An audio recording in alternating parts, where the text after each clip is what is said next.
Ce road trip hivernal en Laponie est un gros défi dans ma vie que je prépare depuis pas mal de temps maintenant. Le Cap Nord, pour ceux qui ne connaissent pas, c'est le point continental européen le plus au nord et c'est en Norvège, très loin au nord du cercle polaire. Ils sont très nombreux, ceux qui l'ont déjà rejoint en van, en camping-car, en voiture, voire en moto pour certains. Parce qu'aller au Cap Nord entre juin et septembre, c'est pas un énorme problème, hormis le fait que c'est loin, très loin même. Par contre, aller au Cap Nord en van en plein hiver, c'est plus du tout la même chose et on doit y être parfaitement préparé. Aller au Cap Nord en hiver depuis la France, c'est traverser totalement la Norvège et ou la Suède et ou la Finlande et les pays baltes. Le tout du sud au nord, donc dans la plus grande longueur de ces pays, avec de grandes chances de faire une bonne partie du voyage sur des routes enneigées, verglacées, voire parfois littéralement fermées. Et quand on connaît les routes dans ces zones, rouler sur la neige ou la glace, c'est pas le truc le plus reposant psychologiquement que l'on peut espérer. D'autant plus que les locaux conduisent dans ces conditions comme ils le font sur du goudron, du coup on a vite l'impression de bouchonner tout le monde. C'est aussi faire face à des températures non seulement négatives, mais extrêmement négatives. Dès que l'on quitte le bord de mer, il n'est pas rare de descendre sous les moins 20 degrés, voire sous les moins 30, et le tout avec des tempêtes souvent violentes qui s'enchaînent à fréquence parfois élevée. Et pour que la fête soit totale, ou totalement ratée, on verra bien, l'idée est d'y être pour le jour de l'an, soit au moment où l'hiver est vraiment bien installé et où la lumière du jour a disparu depuis quelques semaines et pour encore quelques semaines. Du coup, ce genre de road trip en fourgon aménagé prend vite la tournure au mieux d'une aventure et au pire d'un défi dont les conséquences peuvent être un peu rudes si on se loupe. Mais de l'autre côté, cette aventure est la pierre angulaire de mon projet de van life. Je m'y suis lancé pour ça, j'ai aménagé Maurice pour ça et depuis 2 ans, je n'attends que ça. C'est un peu mon Everest personnel, chacun faisant avec ses moyens. Cette vidéo marque le début de mon aventure, même s'il va y avoir quelques vidéos techniques encore avant de publier celle du voyage en elle-même. Je suis déjà en Norvège au moment où je l'enregistre, et pour combler un peu le retard, je vais donc publier 2 vidéos par semaine ces prochaines semaines, probablement jusqu'à Noël.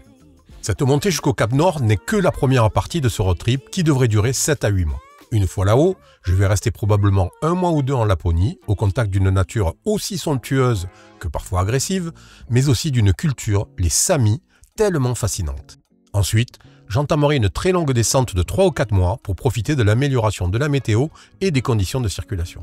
Vous allez me dire pourquoi je parle de défi pour ce voyage, c'est jamais qu'un road trip en fourgon aménagé. Eh bien parce que vivre en van dans ces conditions, ça en est vraiment un. Au-delà de la question de l'état des routes que j'ai abordé plus tôt, et qui est important lorsqu'on voyage avec sa maison et qu'on ne veut pas tout perdre au détour d'un virage verglacé avec un troupeau de rennes au beau milieu, plein d'autres questions se posent. La première et la plus évidente est comment faire au niveau de l'autonomie électrique alors que le soleil ne se lève pas durant près de 2 mois. Cette question est très présente depuis 2 ans et demi et a débouché sur l'installation d'un système électrique très robuste, capable de se passer de soleil plusieurs semaines du moment qu'on roule régulièrement avec une recharge importante sur l'alternateur.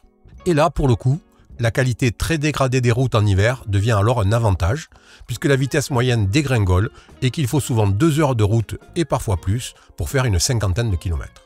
Et ça tombe bien, parce qu'en 2 heures, je recharge plus de 100 ampères-heure, ce qui est en gros ma consommation quotidienne si je fais un peu attention.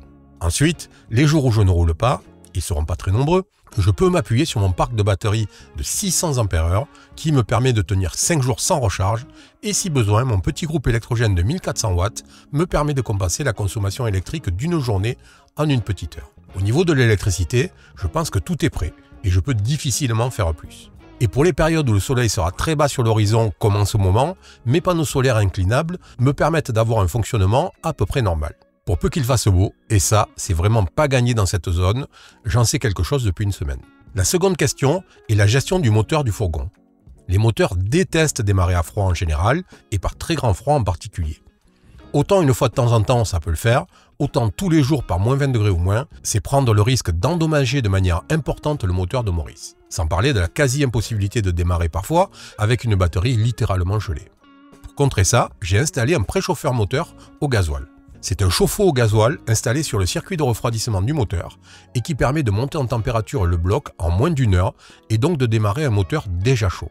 Je n'en parle pas plus puisqu'une vidéo sur cet équipement va être publiée dans les prochaines semaines.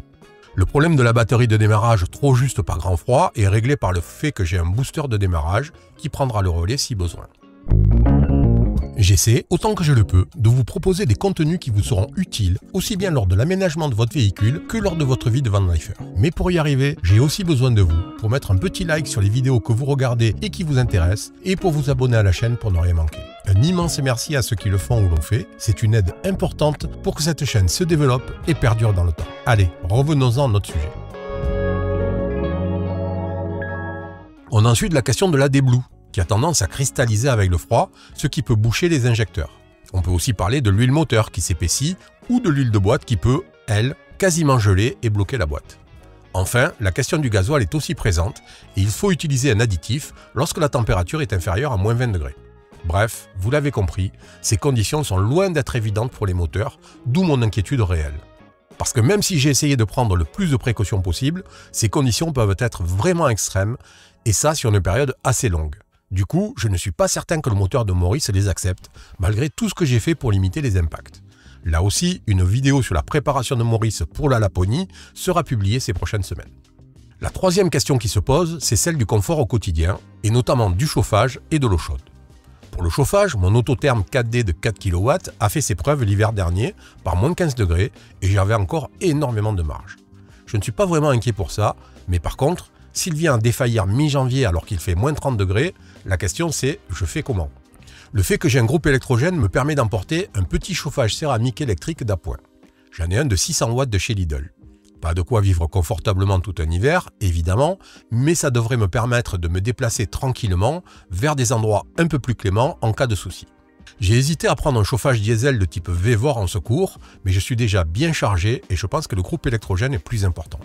Pour l'eau chaude, l'installation du préchauffeur moteur me permet d'avoir l'esprit tranquille, vu que mon chauffe-eau est branché sur mon circuit de refroidissement. En préchauffant le moteur, le préchauffeur chauffera aussi l'eau du chauffe-eau. Au final, la question qui m'inquiète le plus, à quelques jours du départ, c'est la question psychologique. J'ai déjà fait un road trip de 6 mois, c'était dans les pays d'Europe de l'Est et en Turquie, et j'ai déjà connu des coups de mou. Mais même s'il a parfois fait froid, ça n'a jamais été comparable à ce que je vais vivre cet hiver. Et surtout, le soleil a toujours été là pour m'alimenter en vitamine D. D'ailleurs, je suis curieux de savoir comment vous y prendriez pour gérer plusieurs semaines sans soleil, voire sans lumière, alors n'hésitez pas à poster un commentaire pour me le dire. La désocialisation est un vrai souci pour moi, qui voyage seul sur de longs road trips.